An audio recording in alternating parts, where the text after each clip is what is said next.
Were discussing P block element के अंदर हमने देखा कि किस तरह से सल्फर अलग अलग कंपाउंड बनाता है। सबसे पहले हमने सल्फर का कंपाउंड डिस्कस किया, that was H2S, hydrogen sulphide. Then number 2 we discuss, that is next compound SO2 gas, sulfur dioxide gas. So can you tell me what was the odor of SO2? Suffocating odor. Next, number 3 we discuss sulfur trioxide gas, that is SO3 gas. And after that we started H2SO4, sulfuric acid. तो sulphuric acid में mainly आपको दो processes learn करने हैं। तो number 1 पहला हमने discuss किया lead chamber process, clear? And the number 2 second method for preparation of H2SO4 is contact process, clear? और ये जो contact process है ये सबसे ज्यादा important, write down next method for the preparation of H2SO4, sulfuric acid।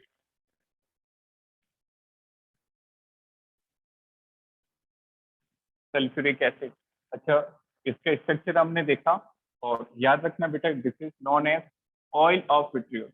तो commonly हम क्या कहते हैं? Oil of vitriol, oil of vitriol. तो पहला था लेड चैम्बर, दूसरा है contact process. Second method of preparation is contact process. Contact process बिल्कुल सिंपल है। कॉन्टेक्ट प्रोसेस में हम SO2 की मदद से H2SO4 बनाएंगे। तो first is the formation of SO2। पहले स्टेप में हम सल्फर को बर्न कर देंगे ऑक्सीजन की प्रेजेंस में, तो बन जाएगा SO2 gas. Burn sulphur in presence of oxygen, it will form sulphur dioxide gas. अब SO2 को SO3 में कन्वर्ट करो। This SO2 will oxidize in presence of oxygen to form SO3. Remember, in contact process, the catalyst is V2O5 catalyst. Very, very important. Clear? V2O5 को कहते हैं vanadium pentoxide.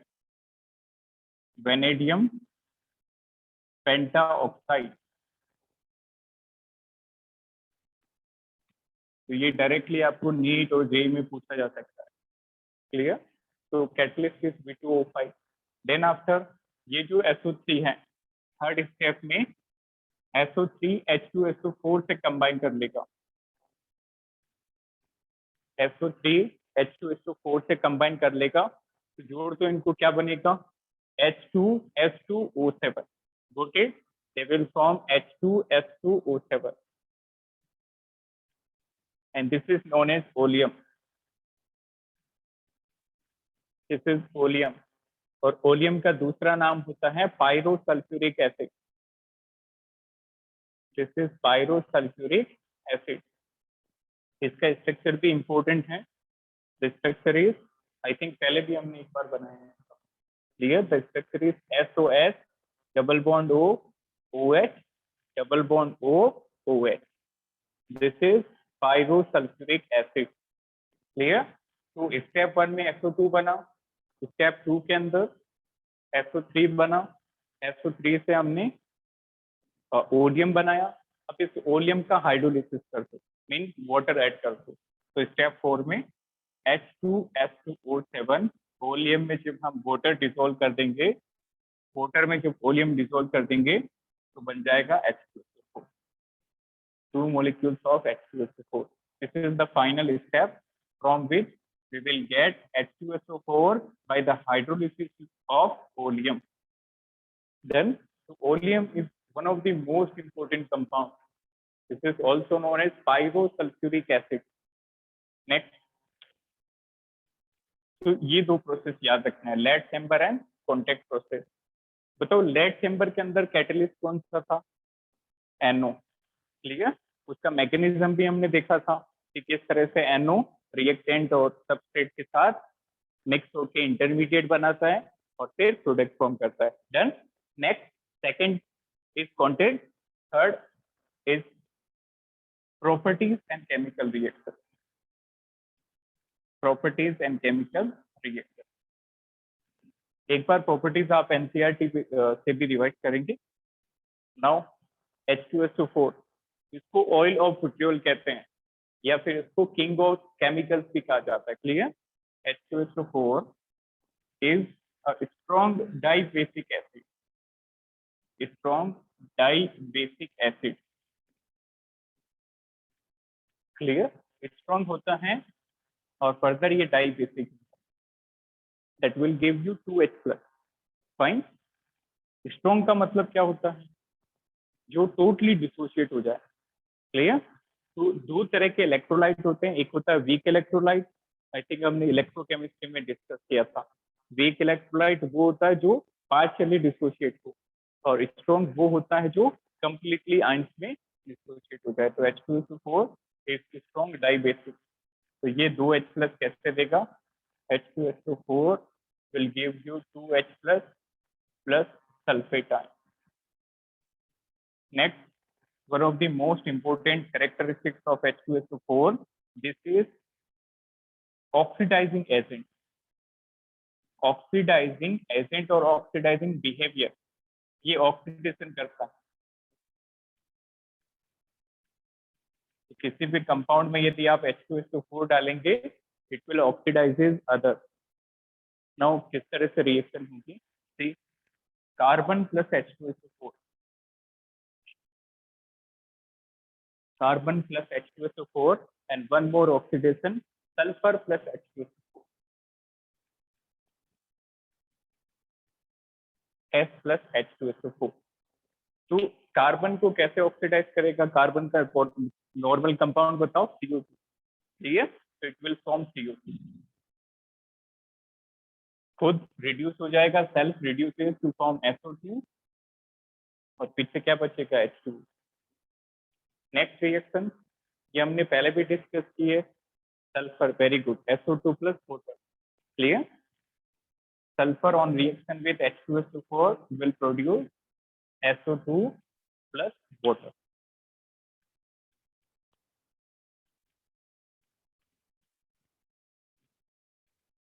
तो पहला जो इसका इम्पोर्टेंट केमिकल नेचर जो है, that is oxidising behaviour. What is specific gravity? बेटा स्पेसिफिक ग्रेविटी जो होता है वो एक तरह की डेंसिटी होती है। क्लियर? पहले इसका स्क्रीनशॉट लो, फिर बताता हूँ डिटेल। आप में से anyone what is specific gravity? Physics में तो सुनी होगी, इवन केमिस्ट्री से ज्यादा फिजिक्स ज्यादा इम्पोर्टेंट। हाँ हाँ बताओ। सुना सुना है, सुना सुना से लग रहा है।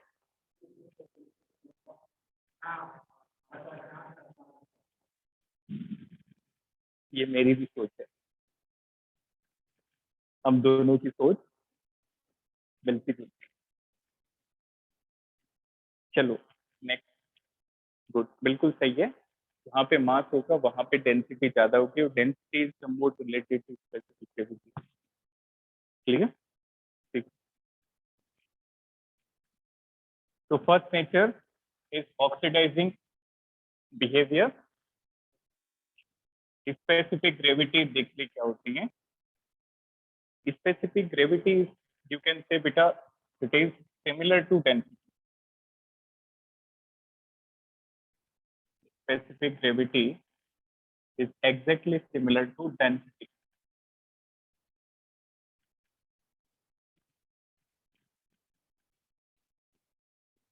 Similar to density. Clear? तो क्या होती है स्पेसिफिक ग्रेविटी? इसका एक सिंपल सा फॉर्मूला होता है। Specific gravity is the density of substance,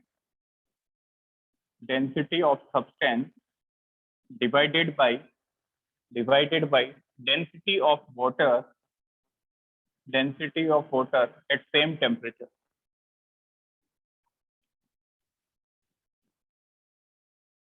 Specific gravity is density of substance upon density of water at 4 degrees Celsius. ये होती है specific gravity. Clear? Density of substance upon density of water at 4 degree. अब देखो water की जो density होती है 4 degree पे, ये 1 होती है। वाटर की डेंसिटी होती है 1 ग्राम/ml। Clear? This is very very important data. Clear? आपको नीट और जेई लेवल पे ये वैल्यू पूछी जा सकती है डायरेक्ट। ठीक है? तो what is the density of water at 4 degree Celsius? 1 ग्राम/ml। तो अब देखो यहाँ पे 1 पुट कर दोगे तो स्पेसिफिक ग्रेविटी किसके बराबर हो जाएगी? डेंसिटी के बराबर। Done? This is specific gravity. Fine. Next फिर से टॉपिक पे आते हैं। तो H2SO4 का पहला बिहेवियर हमने डिस्कस किया, oxidising. Second, reaction of H2SO4 as dehydrating agent. Dehydrating agent.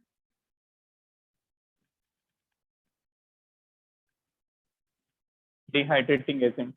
तो किसी भी कंपाउंड में यदि आप H2SO4 डालते हो तो वहां से वो वाटर मॉलिक्यूल अलग कर देगा। तो जैसे फॉर एग्जांपल दो बहुत ही कॉमन रिएक्शन, जैसे C12H22O11। What is this? Sucrose. If you add H2SO4 into that, so this H2SO4 will remove all the possible water molecule. तो बताओ कितने water molecule बन सकते हैं maximum? 11. It will remove all the 11 molecules to form charcoal. 12 carbon plus 11 H2. एक और example, जैसे HCOH is formic acid. HCOH is formic acid. Just add H2SO4 into that. What will happen?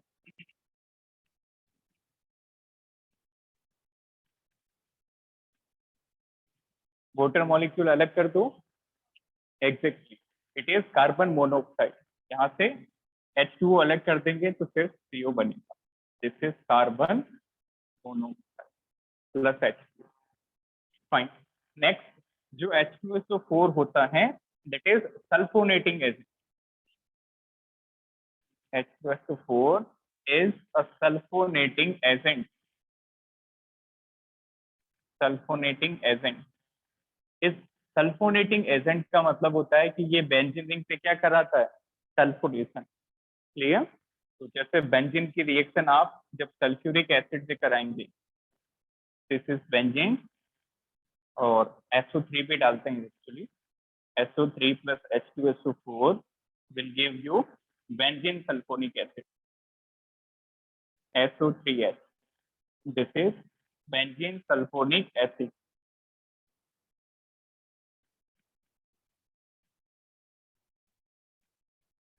Fine. तो ये mainly 3 reaction जो है वो आपको याद रखनी है। पहला H2SO4 का ऑक्सीडाइजिंग बिहेवियर, दूसरा H2SO4 का dehydrating nature, and the third one is sulphonation.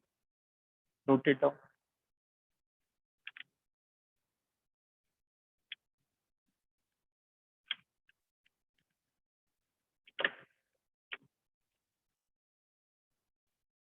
Take a screenshot. उसके बाद group 16 is almost over, but still 2-3 structure और हैं, उन स्ट्रक्चर से क्वेश्चन पूछे जाते हैं। तो we will draw those structure.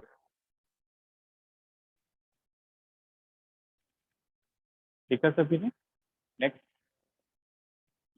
तो ग्रुप 16 में हमें यही कंपाउंड्स डिस्कस करने थे, बट स्टिल 2-3 कंपाउंड और हैं, उनके स्ट्रक्चर आप याद रखें। Write down. Oxy acids of sulphur.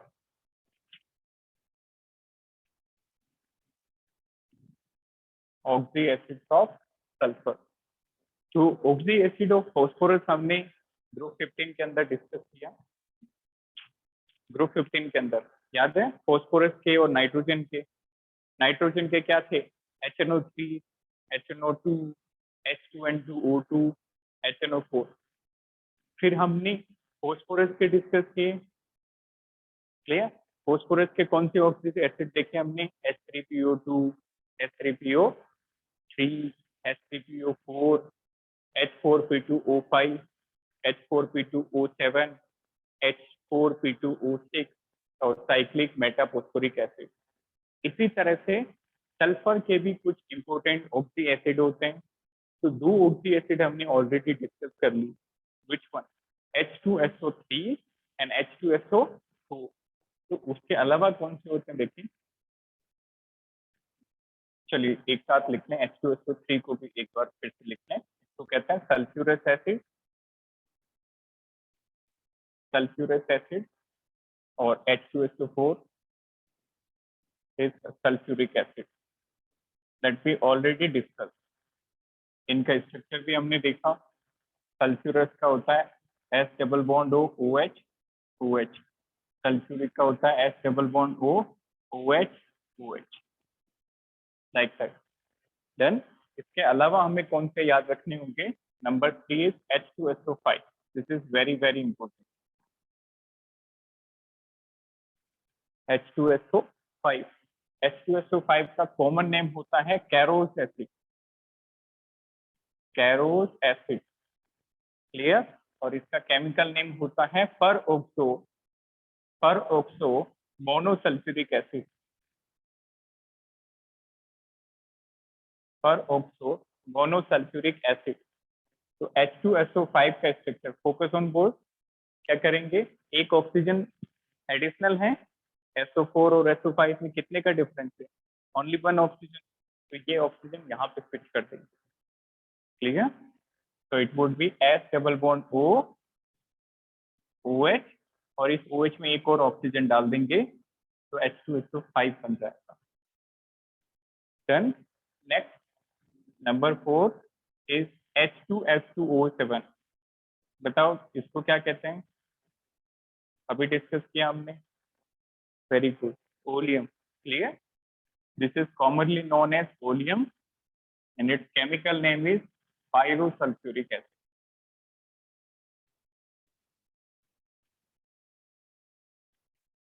Oleum and pyrosulphuric acid, इसका स्ट्रक्चर अभी डिस्कस किया हमने। दो सल्फ्यूरिक एसिड की यूनिट बनाओ और एक ऑक्सीजन इंसर्ट करो, like that.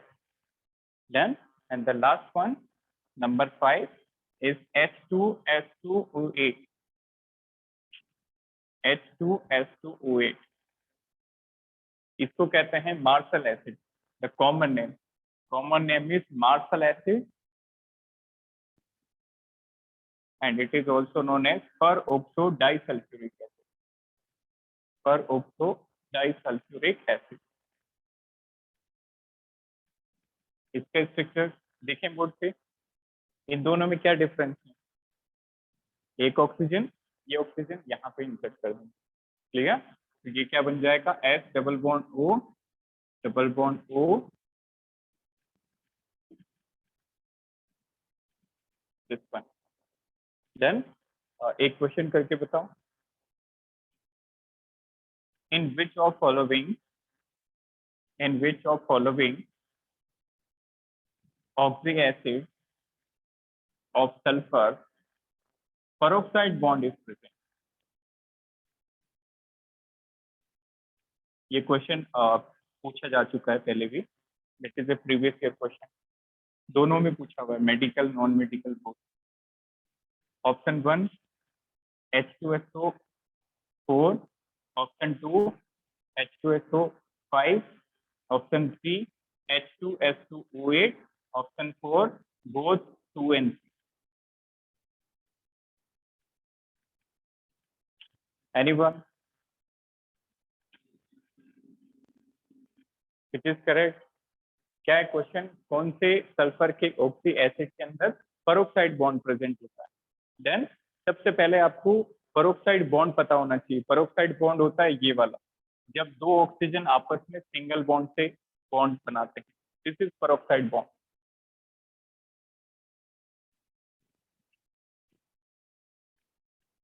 तो आपको स्ट्रक्चर पता होगा तो बहुत ही आसानी से आप इस क्वेश्चन को कर पाएंगे।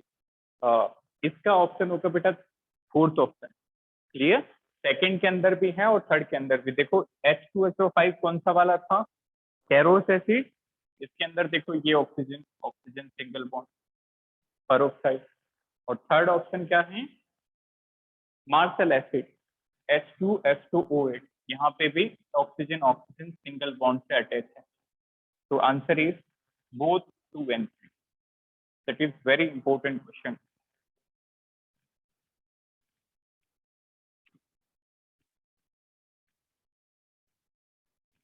एक और सल्फर का कंपाउंड होता है, इसको आप डायरेक्टली याद रखें. That is hypo, Na2SO3.5H2. This is known as hypo. This is known as hypo. Got it? H2 Na2S2O3.5H2. ठीक है, Na2S2O3.5H2. This is commonly known as hypo. और इसका जो केमिकल नेम होता है that is sodium thiosulfate. Write down. This is sodium thiosulfate. It is commonly known as hypo and sodium thiosulfate. ये भी question आपको नीट में डायरेक्टली इसका फॉर्मूला पूछा जा सकता है, सोडियम थायोसल्फेट का. सोडियम थायोसल्फेट 5 वाटर है तो पेंटाहाइड्रेटेड सोडियम थायोसल्फेट.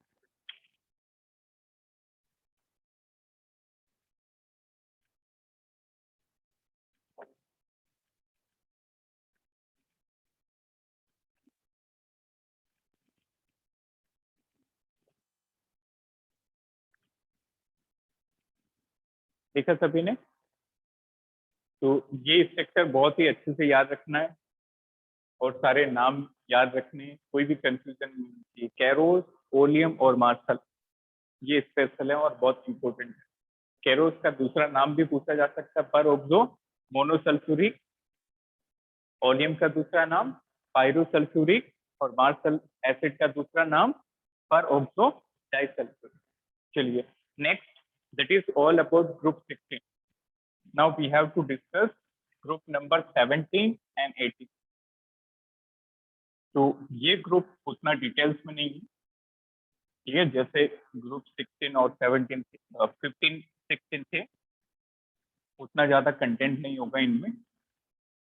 तो पहले हम देखते हैं group number 17. Write down group 17. This is group 17 element. अच्छा बताओ, इसको मेंडलीव पीरियोडिक टेबल में किस तरह से डिनोट करेंगे? 7A याद है सभी को? 3rd A से 7th A, तो 17 ग्रुप क्या हो जाएगा? 7A. This is Mendeleev's notation. Next, what is the common name of these elements? Halogen. Clear? क्योंकि ये salt बनाते हैं, they are salt formers. That's why they are known as halogen. They are salt formers. ये जो halogen है, इनकी salt forming tendency के लिए कहा जाता है. Next, first one, electronic configuration. Write down general properties. General properties of halogen.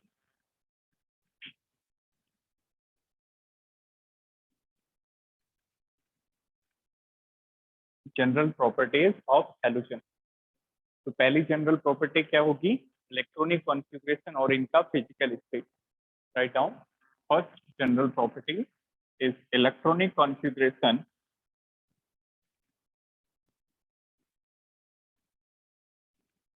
And physical state. Electronic configuration and physical state. तो पहले एलिमेंट बताओ, हैलोजन में कौन कौन से होंगे? Fluorine, chlorine, bromine, iodine, acetic. अब इलेक्ट्रॉनिक कॉन्फ़िगरेशन वाला पार्ट मैं आपके लिए रख रहा हूँ, that is homework for you. तो सारे हैलोजन का इलेक्ट्रॉनिक कॉन्फ़िगरेशन लिखना है, ठीक है? लिख देंगे सभी? फाइन. अब इनका physical state, that is one of the most important part. All are diatomic in nature. Clear? इन सभी की एटोमिसिटी 2 होती है. तो fluorine is F2, chlorine is Cl2, bromine is Br2, iodine is I2 and acetylene is At2. Done. तो यहाँ पे सबसे स्पेशल एलिमेंट है At2 because it is radio active. Clear? तो रेडियो एक्टिव है इसलिए हम इसकी स्टडी नहीं करेंगे क्योंकि ये अनस्टेबल है। तो this is radioactive substance, it is radioactive halogen. Next fluorine जो होती है that is pale greenish yellow gas. रोटेट गैस होता है फ्लोरीन और उसका कलर होता है पेल ग्रीनिश येलो, तो it is pale greenish yellow gas.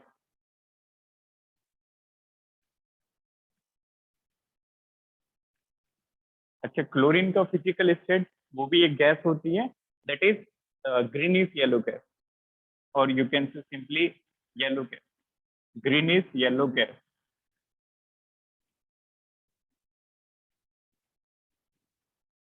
Next is Br2। Bromine क्या होता है? Liquid. Bromine is a heavy mobile liquid, काफी ज्यादा विस्कस लिक्विड होता है। तो bromine is brown in colour and further it is liquid, brown colour liquid. And last iodine. Iodine का colour क्या होता है? Violet. Clear? Violet black solid. Iodine is violet black sublimable solid. This is very important. Clear? तो iodine जो होता है that is a sublimable solid. What is meaning of sublimable? When you heat it, it will directly convert into vapor phase. So iodine is the only sublimable halogen. तो ये आपको colour और इनके physical state अच्छे से याद रखना है। और एसिटिन के बारे में याद रखना, this is the only radioactive halogen. Next property, right down. Next is melting point, comma boiling point, comma density, atomic radius। इन सभी का ऑर्डर सेम होगा, melting point, boiling point, density, atomic radius. क्या होगा top to bottom? Increase. Clear? Without any exception, increases down the group.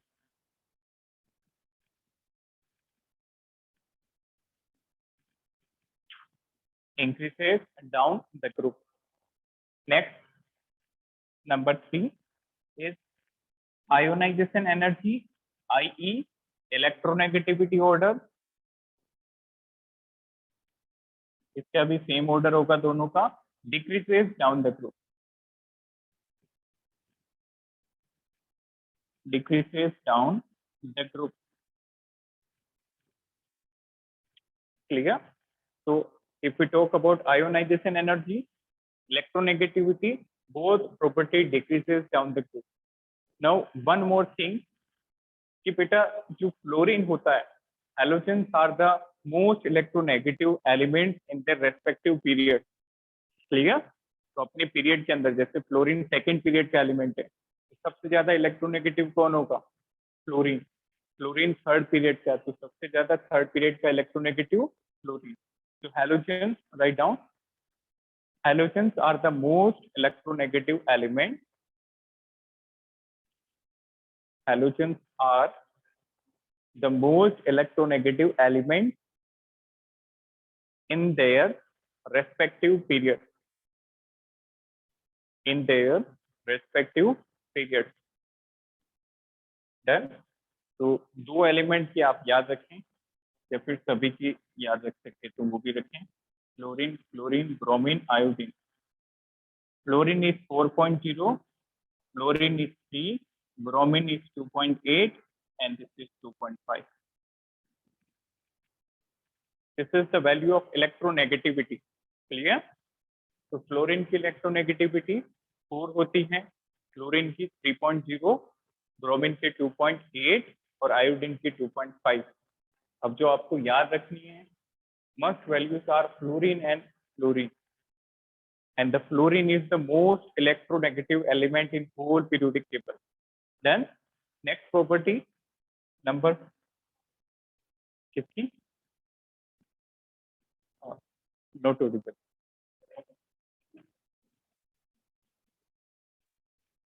एसिटिन।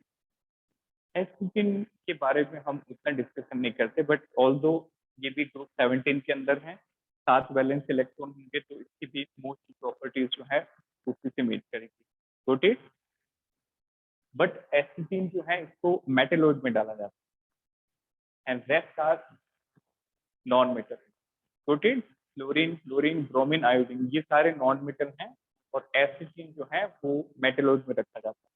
Next, in comparison to these four, इनके comparison में ये उतना ज्यादा नहीं। Then next is order of electron affinity, this is most important order.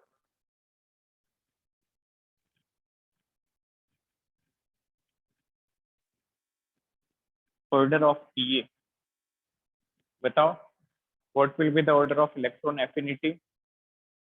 Anyone? Fluorine की होगी confirm? Iodine की? Anyone? whose electron affinity will be the most? ये तो बहुत कॉमन क्वेश्चन है, पीरियोडिक टेबल में सबसे ज्यादा किसकी होती है? हाँ, तो फिर पूरी पीरियोडिक टेबल में क्लोरीन की है, तो फिर क्लोरीन कैसे हो जाएगा? क्लियर? तो in whole periodic table the most electron affinitive element is chlorine. तो पहले इलेक्ट्रॉन एफिनिटी समझो, what is meaning of electron affinity? This is tendency to attract the electron. Clear? Affinity means attraction, तो electron को attract करने की जो tendency होगी उसको हम क्या कहेंगे? Electron affinity. तो हैलोजन की इलेक्ट्रॉन एफिनिटी काफी हाई होती है, बट स्टिल, और नॉर्मल ऑर्डर क्या होता है? टॉप टू बॉटम डिग्री से। क्लियर? तो जो एक्सपेक्टेड ऑर्डर है वो होना चाहिए फ्लोरीन के सबसे ज्यादा, then chlorine, bromine and then iodine, this is expected, which is wrong order. Clear? होता क्या है, ये जो क्लोरीन है that is too small in size, बहुत छोटा होता है, और साथ ही साथ इसके ऊपर 3 लॉन पेयर है, 7 वैलेंस इलेक्ट्रॉन है, इजंट इट? छोटी साइज होने के कारण इसमें इलेक्ट्रॉनिक रिपल्सन क्या होते हैं? ज्यादा, तो वो आने वाले इलेक्ट्रॉन को उतना स्पीडली अट्रैक्ट नहीं कर पाती। क्लियर? तो एक्सेप्शन यहाँ पे आएगा, फ्लोरीन की ज्यादा होनी चाहिए बट फ्लोरीन के कम हो जाए, तो आंसर हो जाएगा chlorine, fluorine, bromine and iodine would have least affinity. This is correct.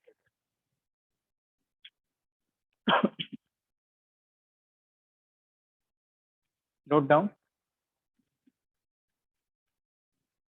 write down, note. Fluorine is having,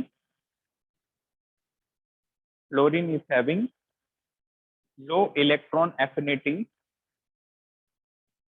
Fluorine is having low electron affinity than fluorine, because of small size, because of small size,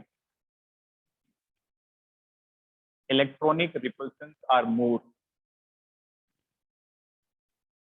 Because of the small size, electronic repulsions are more.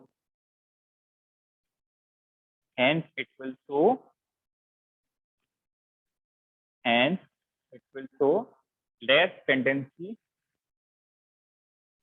hence it will show less tendency to attract the electron, to attract the electron. Take a screenshot. तो most electronegative element कौन होगा? Fluorine, और किसकी affinity सबसे ज्यादा होगी? Fluorine. Done. के बाद देखेंगे water solubility, oxidation number, oxidising nature and bond dissociation energy.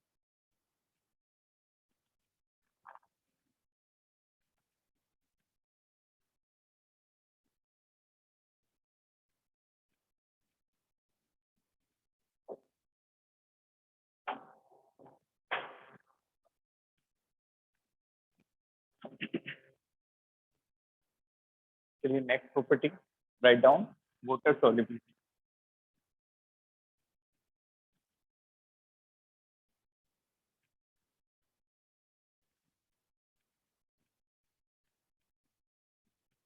water solubility of halogen.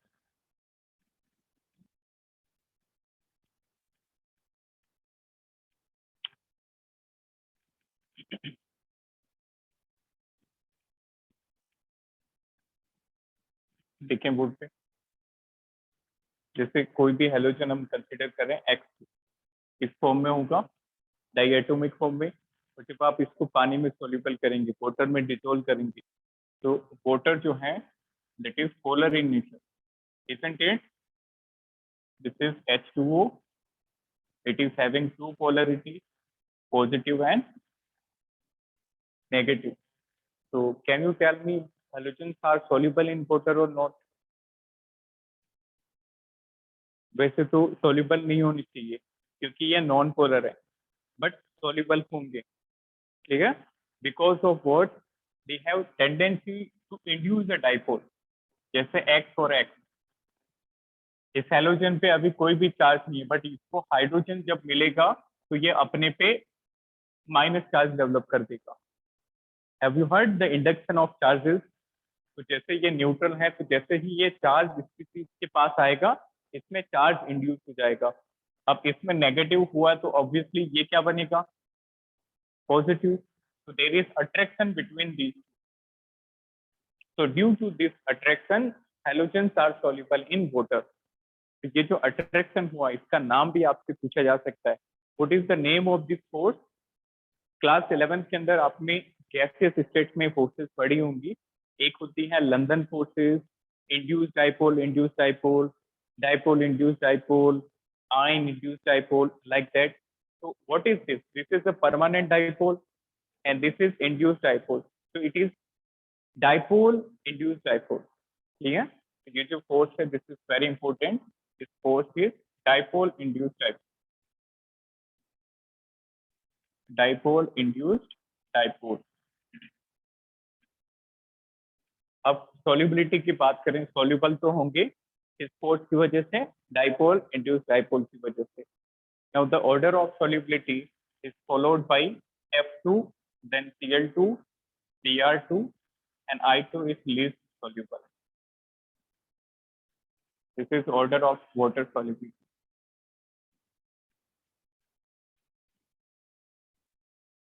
Order of solubility. Next point. Next point. 6 point. ये नीट में एक क्वेश्चन था, उसके ऑप्शन के अंदर ये क्वेश्चन पूछा गया था. 4 ऑप्शन में से एक ये था, और ये रिसेंटली पूछा गया 18 या 19 के अंदर. Next is bond dissociation energy.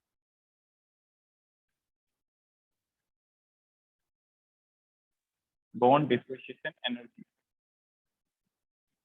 तो बॉन्ड डिसोसिएशन एनर्जी का जो एक्सपेक्टेड ऑर्डर होता है वो यहाँ पे वैलिड नहीं होता. जैसे for example F2, Cl2, Br2, I2.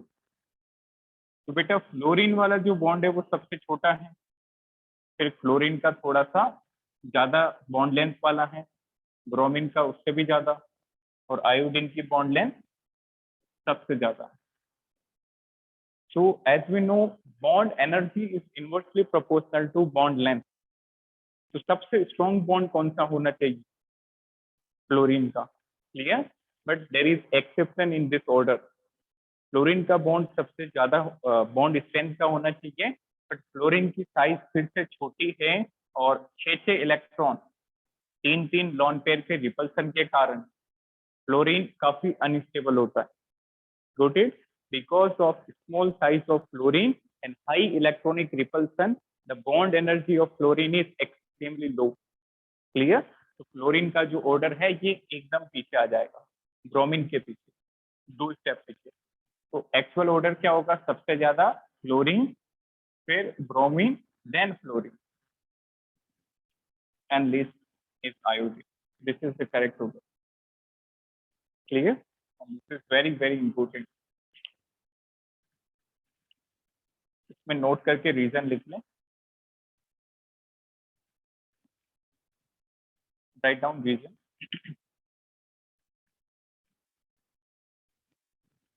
Write down reason. Fluorine is having Fluorine is having extremely low. Fluorine is having extremely low bond energy. Extremely low bond energy. Bond enthalpy, bond dissociation same because. Clear? इसके बाद मैं वही point बता दूंगा. Write down. Fluorine is having extremely low bond dissociation energy because of small size. Because of small size and high electronic repulsion. Because of small size and high electronic repulsion. Fine. अब देखो ये term same है, चाहे हम bond dissociation energy बोलें BDE, चाहे हम enthalpy of bond बोलें बॉन्ड एंथैल्पी, या फिर हम बॉन्ड एनर्जी बोलें, all of are same, all of these are same. Bond dissociation, bond energy and enthalpy of bond, all are. Next is oxidation state. Next property, write down oxidation state of halogen.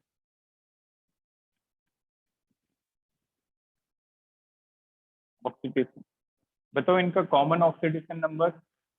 Very good, common oxidation state is -1. ये सबसे common होता है. Other than -1, ये -1 सब show करते हैं. यहाँ पे हेलोजन कुछ भी हो सकता है, fluorine, chlorine, bromine, iodine, any halogen. Other than -1, other than -1 के अलावा +1, +3, +5, +7 भी शो करते हैं.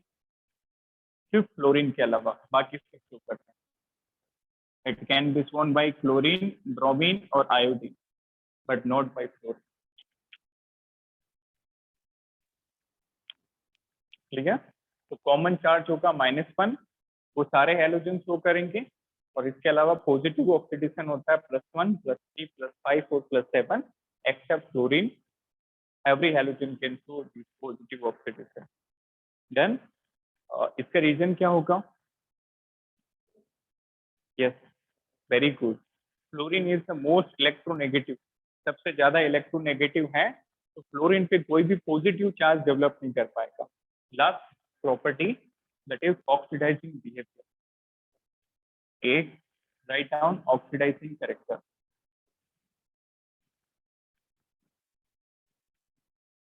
Oxidising nature.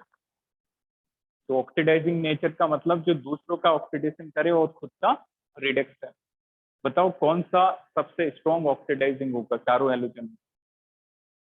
फ्लोरीन, क्योंकि फ्लोरीन इलेक्ट्रॉन लेने की टेंडेंसी. तुक्का, फ्लोरीन बोला. काफी बार किस्मत साथ देती है. चलो बहुत बढ़िया. तो ऑक्सीडाइजिंग नेचर के अंदर हमने देखा कि दूसरों को ऑक्सीडाइज करने की और खुद को रिड्यूस करने की टेंडेंसी. तो हेलोजन कैसे रिड्यूस होंगे? Halogen will gain electron to form X negative,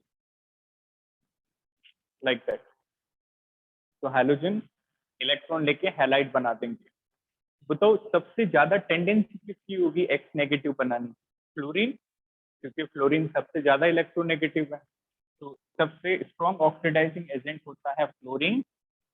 Chlorine, bromine, and iodine is the weakest oxidizing among both.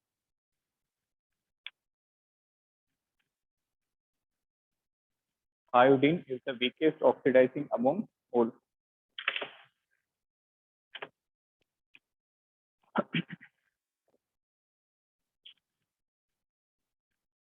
तो ये वाला ऑप्शन भी इसी क्वेश्चन का था, सेम ईयर. इसी क्वेश्चन में ये भी ऑप्शन था. ठीक है. और क्वेश्चन इस तरह से था, which of following order is incorrect. It is all about the general और कॉमन प्रॉपर्टीज ऑफ हेलोजन. तो यहाँ पे हमने डिस्कस किया. We started with the physical state of halogen. Then after we discussed density order, boiling point, melting point,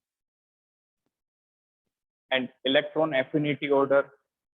And finally, we discuss water solubility, oxidizing character, oxidation state, and bond dissociation energy. Next topic, write down chemical properties of halogen. Chemical properties of halogen.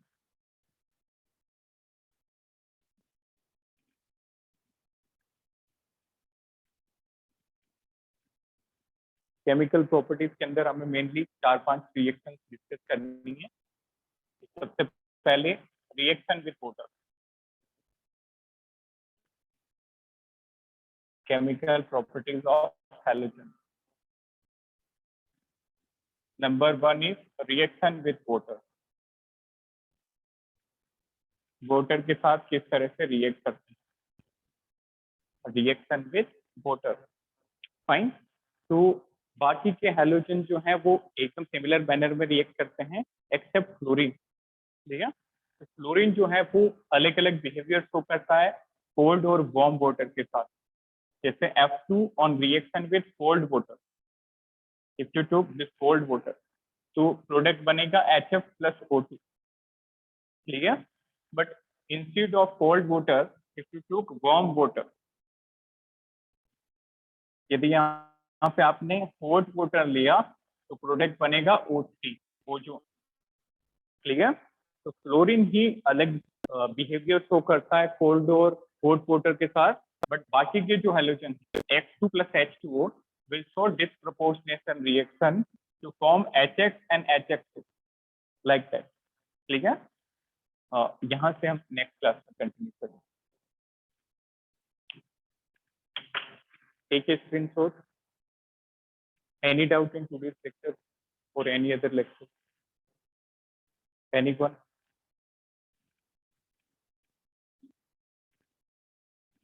समझ आया सबको? Any doubt? चलिए, thank you, have a nice